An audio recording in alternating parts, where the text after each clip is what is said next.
Assalamualaikum warahmatullahi wabarakatuh. Salam Rahayu, salam Nusantara, saudara-saudaraku semua. Pada kesempatan ini saya akan membahas misteri khasiat fosil Galih Kelor dan kelemahannya. Saudara-saudaraku,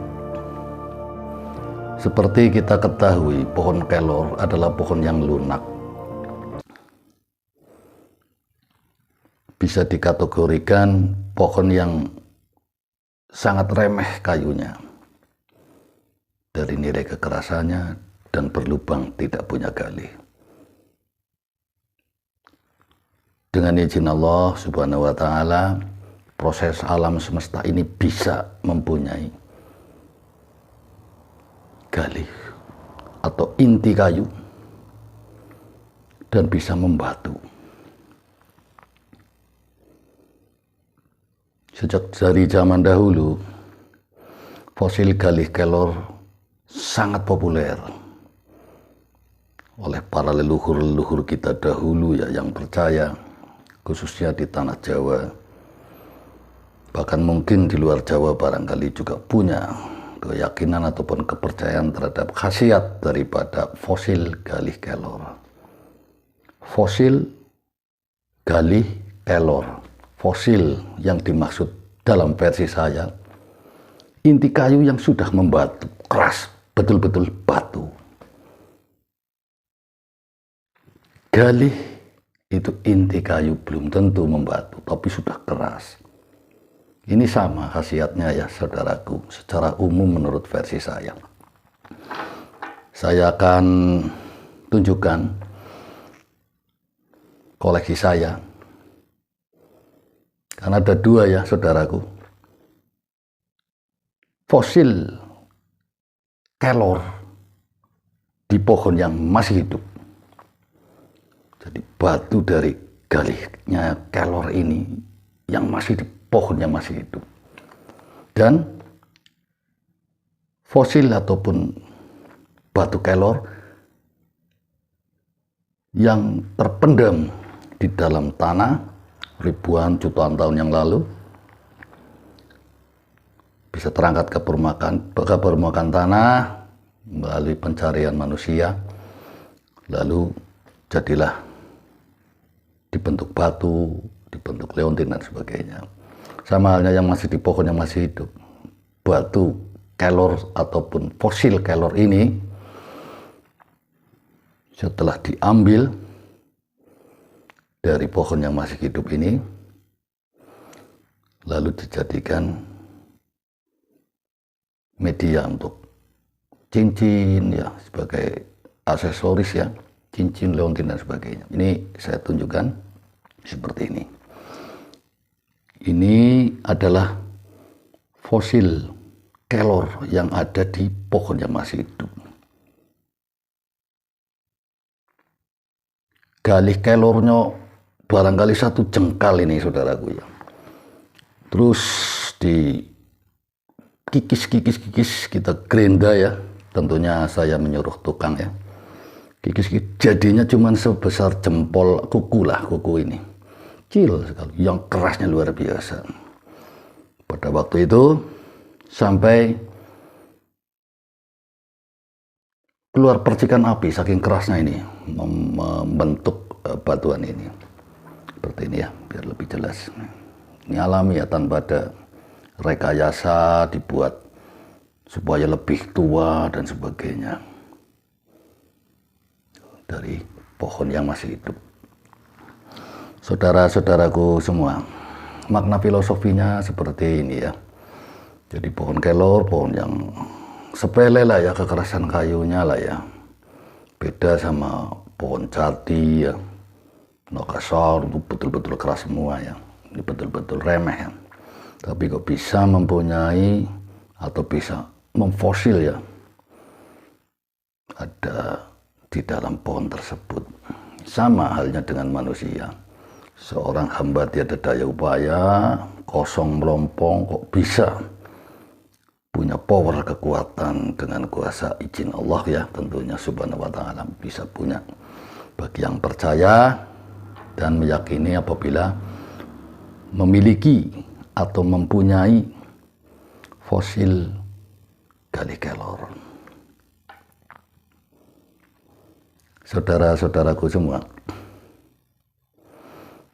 khasiat atau kelebihan dari fosil gali kelor, batu gali kelor, itu akan punya pengaruh kepada pemakainya, terutama dalam hal intelijensia dan kecekatan. Orang-orang yang aktif bekerja itu sangat memerlukan, ya, sangat membutuhkan intelijensia untuk memecahkan persoalan-persoalan dalam hidupnya, baik itu dalam pekerjaan, baik dalam usaha bisnis, baik dalam kegiatan-kegiatan lainnya. Punya masalah langsung jepret, punya ide, intelijensia jalan, lalu dengan tanggap dan cepat menyelesaikannya dan berhasil. Ini keistimewaannya. Dapat masalah, menemukan solusi, kerjakan, hasil. Itu pengaruh yang dipercaya oleh pemilik atau pemakai batu gali kelor.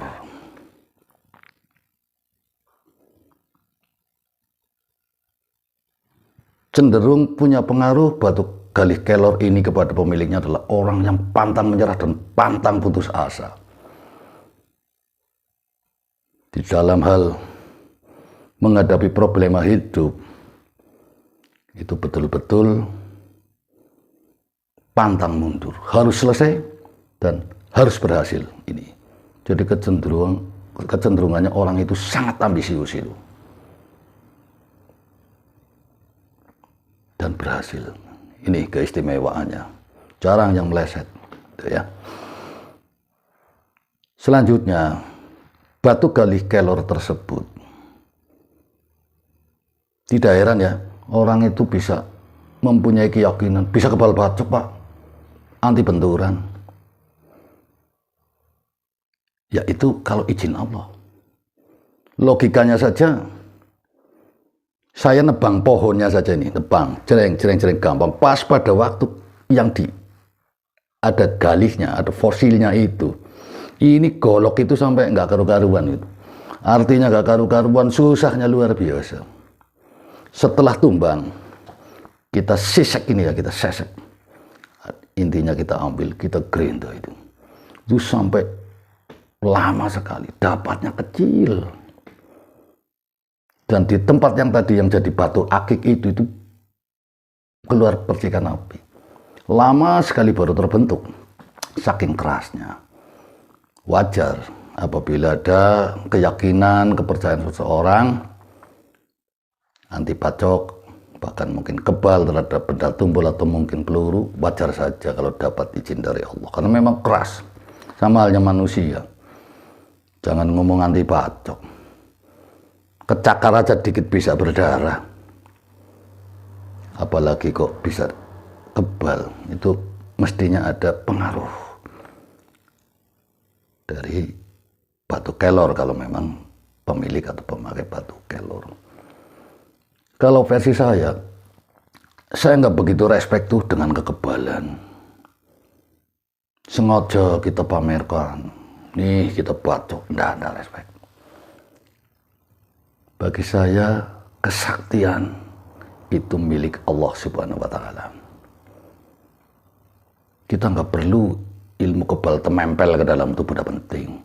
Tapi di saat yang sangat gawat, Tuhan melindungi kita. Bisa jadi kebal itu yang dicari. Ya, ini versi saya dan keyakinan saya seperti itu. Karena apapun juga di sini kesaktian itu tidak punya manusia. Manusia itu hamba yang tiada daya upaya, saudaraku. Makhluk yang lemah, bisa jadi kuat, bisa jadi sakti, bisa punya ini itu secara spiritual. Ya.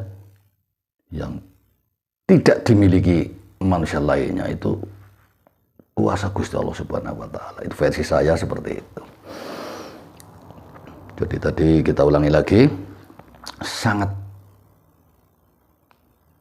diperlukan atau sangat berpengaruh sekali bagi orang-orang eksekutif, pelaksana, pekerja keras yang selalu ditantang masalah dan harus cepat dan tanggap menyelesaikannya, harus berhasil. Nih, mengapa dari dulu sangat populer batu galih kelor ini dicari orang, bahkan sampai sekarang.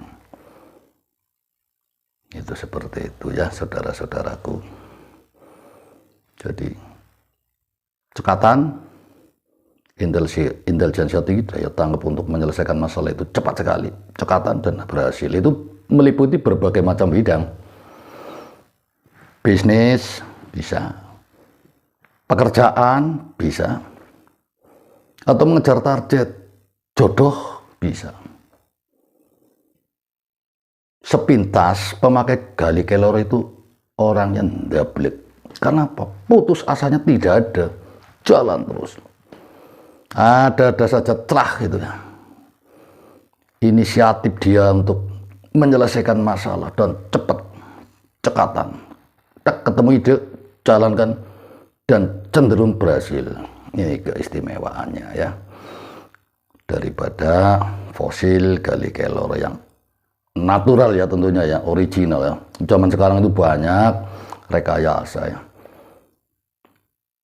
Kalau terang-terang itu ada pohon kelor, kita cek betul ada galih, terus kita gerindet dapat batunya, itu jelas yakin. Nah, kalau kita ini di sini sekarang sudah begitu banyak rekayasa ngomong galih kelor lah ini, padahal bukan batu kelor ya, mungkin apa dan sebagainya, warnanya dan sebagainya sudah direkayasa. Jadi waspada ya saudara-saudaraku dengan batu-batu galih kelor zaman sekarang ini.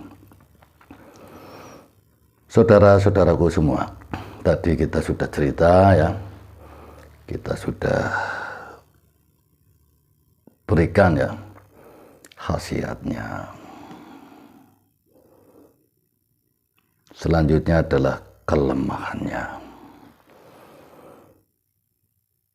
Saudara-saudaraku semua, di dunia ini tidak ada batu yang sakti bertuah, orang berilmu tinggi sakti, tidak ada ya. Versi saya itu begitu ya. Yang ada adalah benda ataupun media yang mempunyai kelebihan dan pasti punya kekurangan, pasti punya kelemahan. Sama halnya batu kelor ini, batu galih kelor, sama punya kelemahan. Waspada bagi pemakai atau pemilik batu kelor dengan gosip yang berujung mengecewakan. Maksudnya gosip apa? Maksud gosip di sini adalah berita-berita bohong dan menyesatkan terhadap pemakai atau pemilik batu kelor tersebut yang berujung mengecewakan pemilik batu kelor tersebut. Loh Pak, gosip kan berita tidak benar, benar, betul.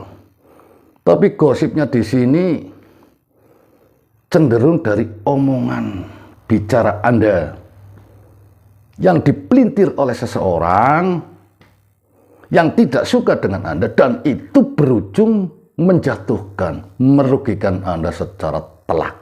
Hati-hati sekali. Ya, cenderung fitnah kebanyakannya seperti itu. Jadi betul-betul waspada, jaga bicara, jaga sikap kita. Gitu ya. Solusinya gampang. Sedikit bicara, banyak kerja. Ngindarin gosip yang tidak baik yang akan menimpa Anda. Insya Allah seperti itu ya. Jadi pemilik batu galih kelor ini, kelemahannya adalah dijatuhkan dengan omongan yang tidak benar. yang berasal dari sedikit bicara Anda dipelintir. Ya. Jadi memang ada fakta sedikit tapi dikembang-kembangkan. Ini hati-hati ya saudara-saudaraku. Kelemahan daripada pemilik batu kelor itu akan terkena gosip yang berujung dengan sesuatu yang menyakitkan, mengecewakan, dan bisa menjatuhkan kehidupan Anda.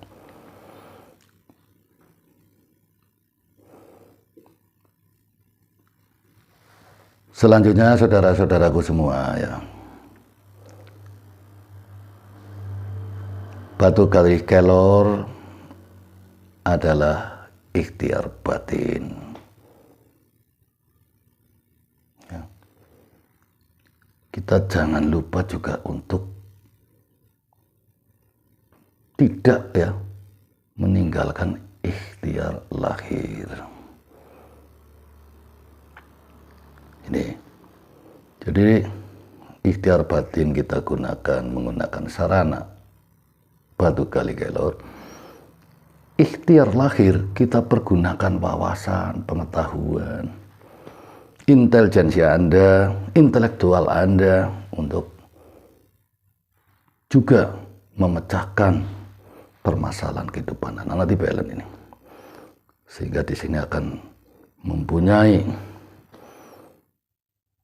jalan yang terbaik ya, jalan yang bagus demi kesuksesan kehidupan Anda ke depannya.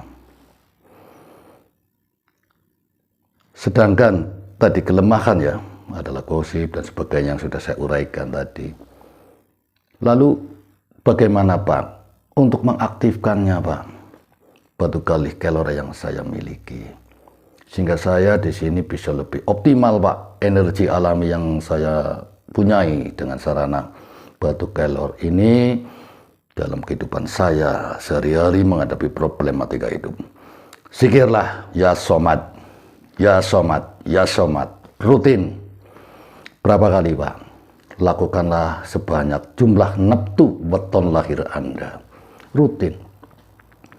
Waduh Pak, saya tidak ngerti itu weton, saya nggak ngerti itu neptu weton lahir bagaimana Pak. Nggak masalah saudaraku, bacalah semampu Anda, rutin tapi ya,